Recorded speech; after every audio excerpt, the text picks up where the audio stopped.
They are the most productive offensive team in NFL history. And for the third year in a row, this scoring strength has put the San Diego Chargers into the divisional playoffs. Sí, probando, Head coach probando. Don Coryell is the pass-minded wizard who has led this team, and today he squares off against coaching legend Don Shula and the Miami Dolphins. Nobody thought Shula could do it, but somehow he guided a very young Dolphin team to the AFC Eastern Crown. Miami got to postseason on the strength of its defense, and their offense, while not in San Diego's class, has been more than good enough, thanks in part to the efforts of players like wide receiver Duriel Harris. Harris is one of the veterans of a very young receiving corps, comprised mostly of players known well only in Miami. Better known, but still maturing, is second-year quarterback David Woodley. Woodley has enjoyed some great moments during the season, but when he faltered, Shula wasn't reluctant to go to the bench and bring in veteran signal caller Don Strock. On more than one occasion in 1981, Strock has stepped in at critical moments, turned matters around, and has gotten the hot hand to get the offense in gear. The Dolphins know their opponent's offense is always in high gear. The Chargers can do just about anything when they have the ball. They can hurt you on the ground with the AFC's second leading rusher, the man who also tied an NFL record with 19 rushing touchdowns, Chuck Muncie. In the air, San Diego looks to a brilliant set of receivers led by tight end Kellen Winslow. For the second consecutive season, Winslow led the league in pass receptions. So the stage is set from the Orange Bowl in Miami, Florida. It's the Western Division champions San Diego Chargers against the Eastern Division winners, the Miami Dolphins. The divisional playoffs on the NFL Game of the Week.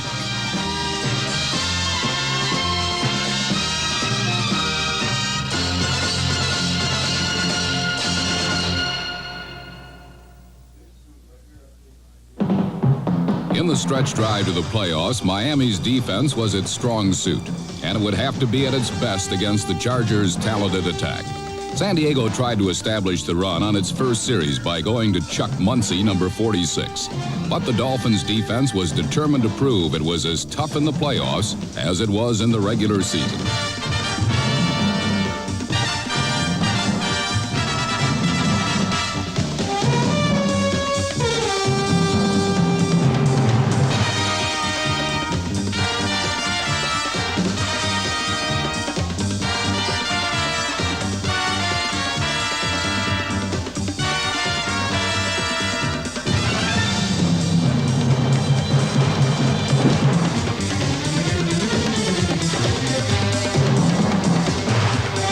When the Chargers saw that running the ball was not in their best interest, they charted a flight in the friendly skies of Air Coryell.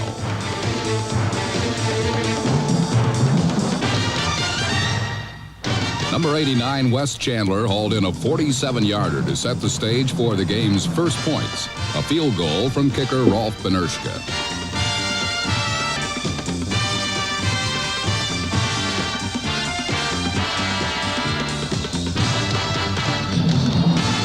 Benerschke would play a critical role in the game later on.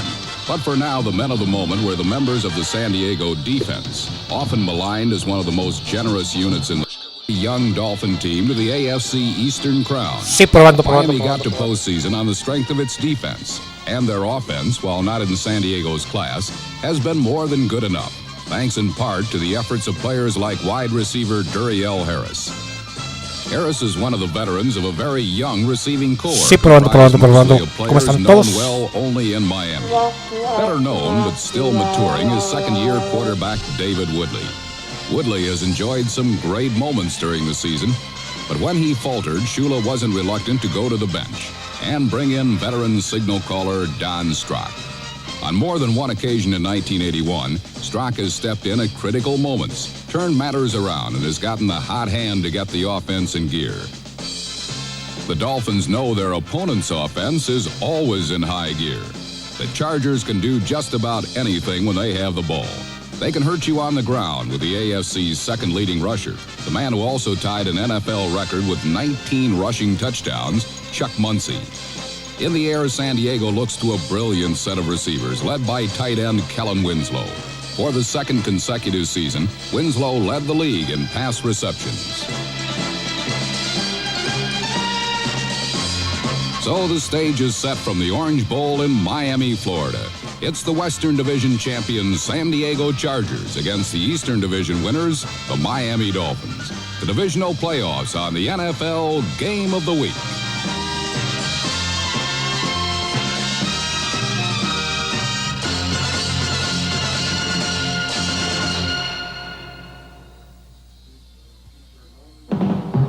In the stretch drive to the playoffs, Miami's defense was its strong suit, and it would have to be at its best against the Chargers' talented attack.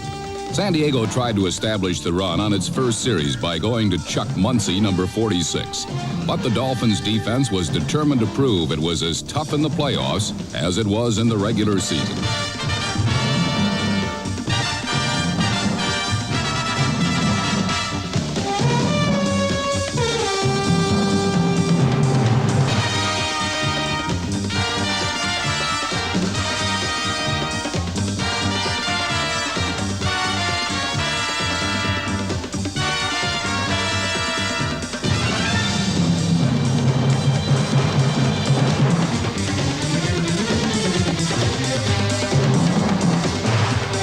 When the Chargers saw that running the ball was not in their best interest, they charted a flight in the friendly skies of Air Coryell.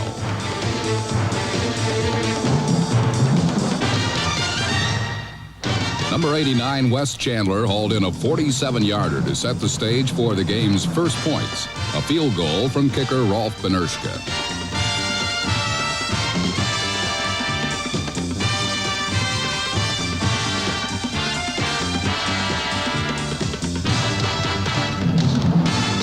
Benerschke would play a critical role in the game later on. But for now, the men of the moment were the members of the San Diego defense. Often maligned as one of the most generous units in the league, they set out to disprove that reputation in the first quarter. And David Woodley would be their unwilling victim.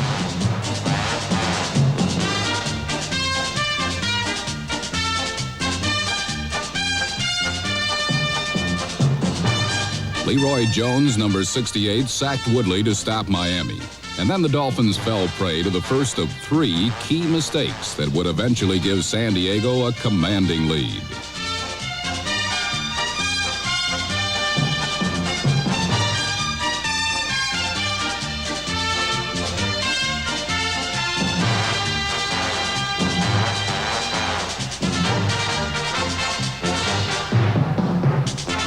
Wes Chandler turned in his second big play within 4 minutes with a 56-yard punt return. It was the first time a Charger had returned a punt for a touchdown since 1977, and the first time the Dolphins had allowed such a score in 6 years.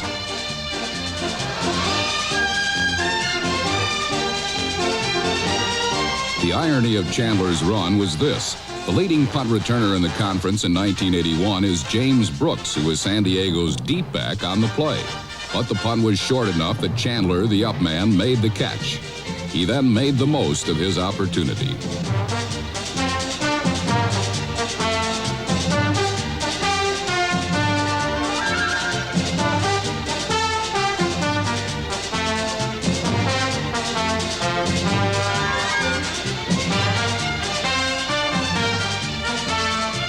The play stunned the overflow Orange Bowl crowd as the Chargers extended their lead to 10-0.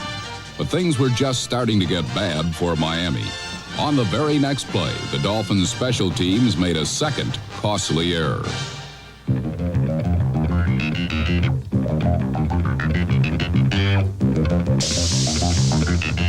For some unexplained reason, Miami acted as if the kickoff was a punt and did not pursue the ball.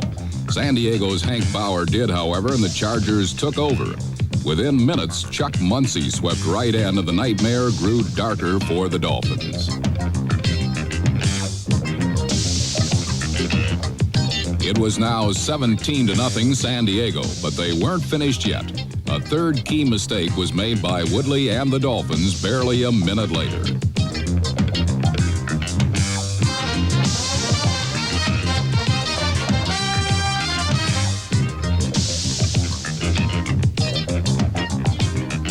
Number 27, veteran safety Glenn Edwards had the 6th playoff interception of his career, paving the way for another scoring situation.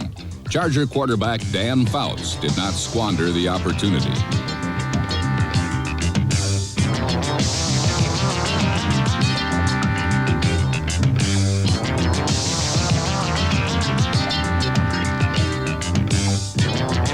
Rookie running back James Brooks went the final 10 yards for his first playoff touchdown, giving San Diego an astonishing 24-0 lead. And a minute and a half still remained in the first quarter.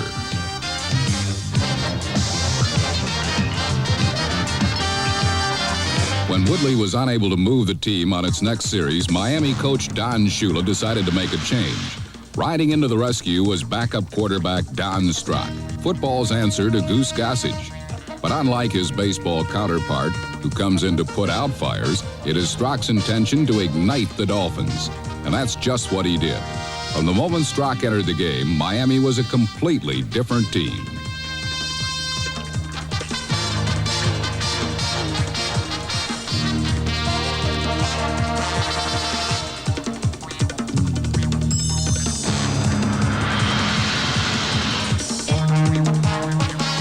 Three Strock completions set up Miami's first score of the game, a 34-yard field goal from Uwe van Schamen. It was still 24-3, but at least Miami had something, and they would get more after the defense forced an important turnover.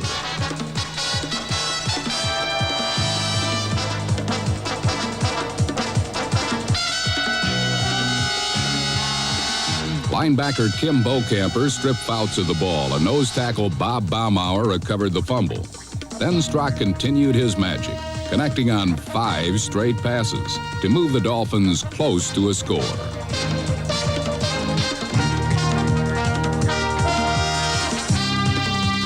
The capper was a 1-yard flip to tight end Joe Rose, number 80.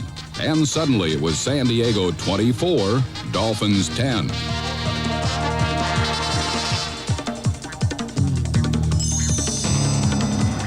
Strock's heroics galvanized the whole team.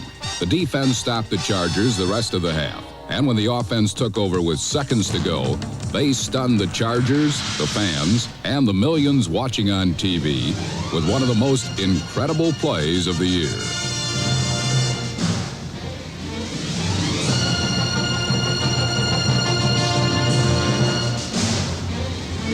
Time ran out in the first half as Tony Nathan galloped into the end zone. Taking a page out of the schoolyard playbook, the Dolphins had turned a short completion into a 40-yard touchdown, and suddenly it was 24-17.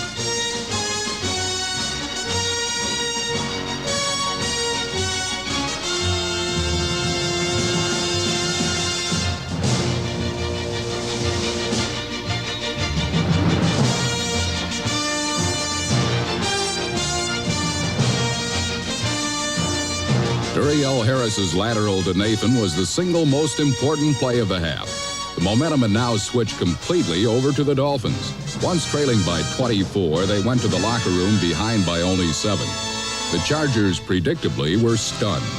Only a short time before, it looked like this would be an easy win, but now they knew they were in a dogfight.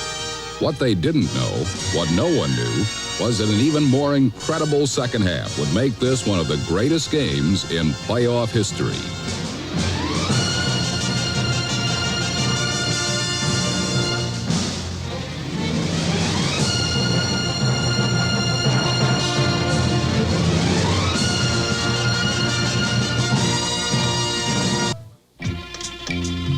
As the Dolphins returned to do battle, there was simply no way they could anticipate what was to transpire. No way they could comprehend what a truly classic contest they would be a part of. It would take 4 hours and 4 minutes, nearly 14 minutes of overtime, over 1,000 yards in total offense, and 10 touchdowns and 3 field goals to decide a winner. Many would later call it one of the greatest games in the history of the NFL. Bullpen ace Don Strock began the third quarter by combining with Duriel Harris to sweep the Dolphins downfield.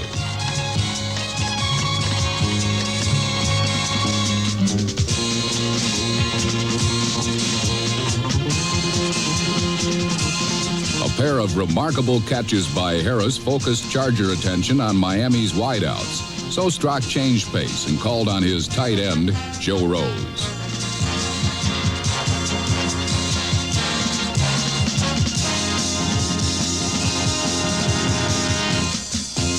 Rose's second touchdown of the evening deadlocked the score at 24. Earlier, San Diego had pumped 24 first-quarter bullets into Miami, and Dolphin fans were numbed and left virtually without hope. Now, early in the second half, they were given new life, and a laugher had quickly become a thriller. But just when it looked like Air Coryell was going down in flames, Fouts reloaded.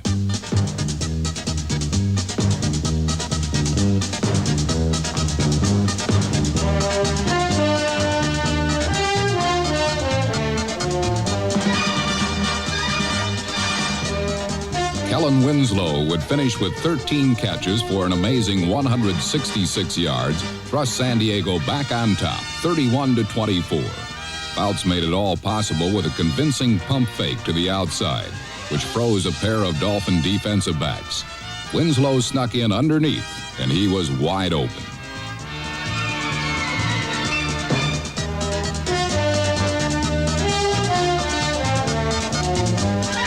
The Chargers have been compared to the knockout puncher with a glass jaw. They can score from anywhere, but they too can be scored upon from anywhere.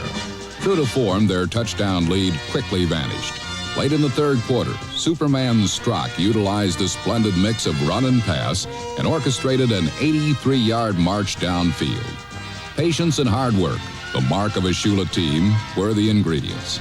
Strock was patient, and Tony Nathan, number 22, was the hard worker.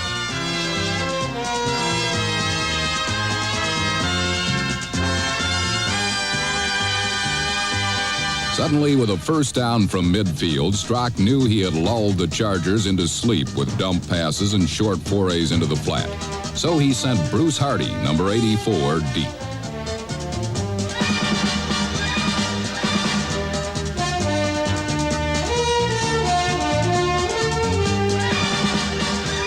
Of Strock's 4 touchdown passes, 3 were to tight ends, and the reason was simple. Both Rose and Hardy can get deep, and single coverage on anyone is exploitable. Hardy had only Woodrow Lowe, number 51, to beat, and the result was the longest pass reception by a tight end in Miami history, and it tied the game once more at 31.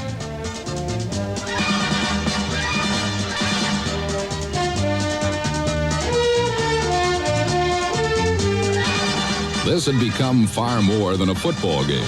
It had transcended mere blocking, passing, running, and tackling. It was a mini novel of climaxes, peaks and valleys, a human experience, an emotional event. 75-degree heat and humidity and the volatile nature of the game were beginning to take their toll. It was the Thrilla in Manila, the 1975 World Series, center court at Wimbledon, and Derby Day all rolled into one. Late in the third quarter, it was time for a Charger Valley and a Miami Peak.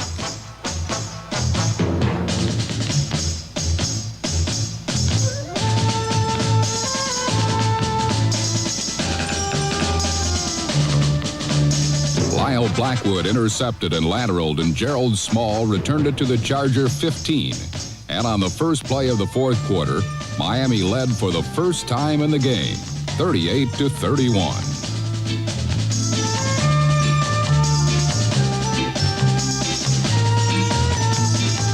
Who could have even imagined that trailing hopelessly 24-0, Miami could fight back to lead by a touchdown in the fourth quarter?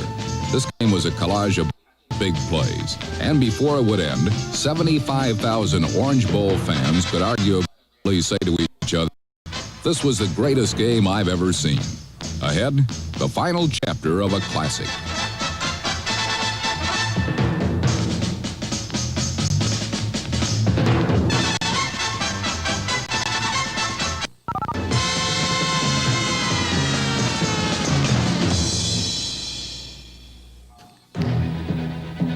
light at the end of the tunnel.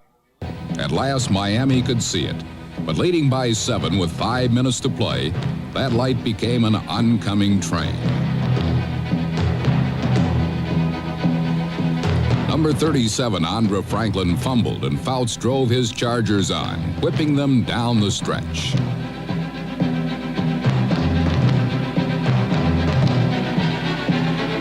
A courageous catch by Wes Chandler placed the Chargers at the Dolphin 10.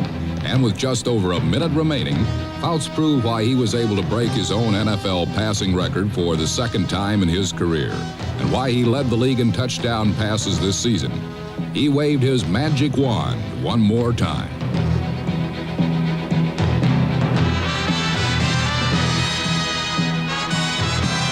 Number 21, James Brooks, tied it yet again at 38. It was a broken play, and fortunately for San Diego, Kellen Winslow did not touch the ball or obstruct Brooks's view. Fouts saw Brooks slip behind the coverage, but Winslow didn't know his teammate was behind him.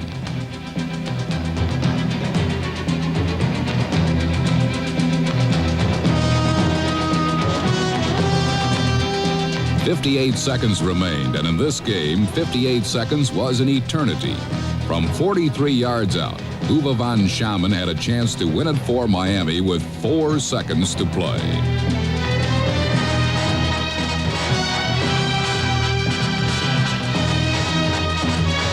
Kellen Winslow tipped the ball, and this fantastic affair spilled into overtime. Sudden death. Many thought that at this point, Commissioner Pete Rozelle would take the field and distribute tickets to both teams for Super Bowl 16.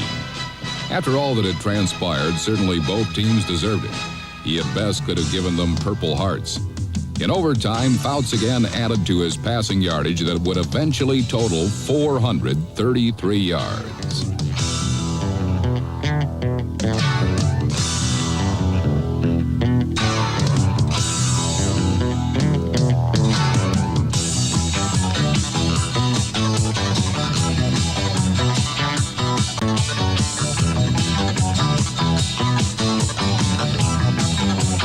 Key catches by Winslow and Joyner and determined runs by Muncy and James Brooks carried San Diego downfield.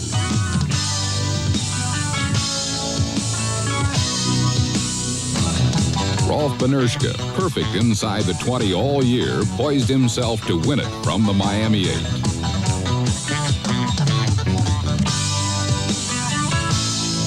Unbelievably, the ball sailed wide to the left. And minutes later, von Schamann had a shot.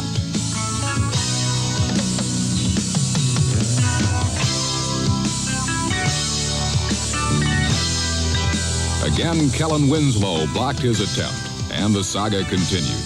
The 4th hour of play had come to an end, and still a king could not be crowned. One man had to rise up and take control of this game once and for all. Otherwise, fans would drop, coaches would shrivel up, and players would require hospital emergency rooms. One man did rise up, and that man was Dan Fouts.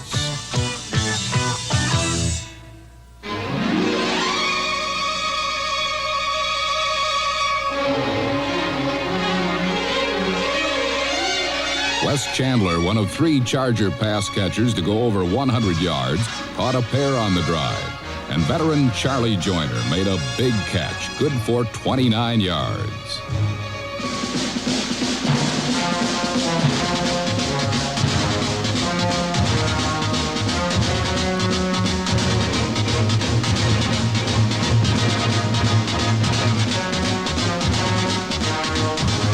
Joyner's catch and sideline move got the Chargers down to the Dolphin 10. And finally and mercifully, Benerschke's kick was good.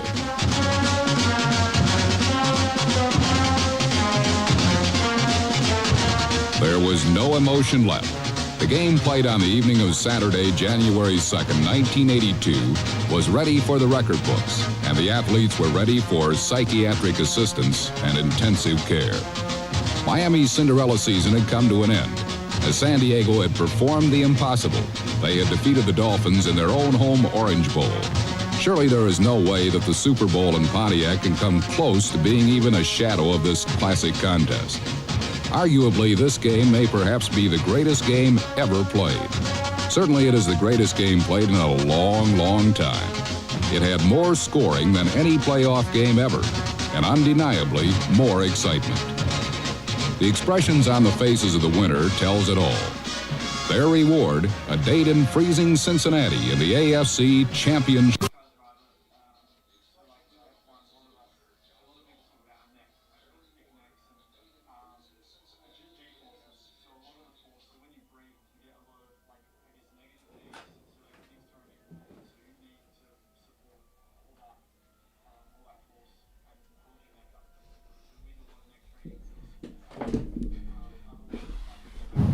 Lightning bolts cracking the sky have been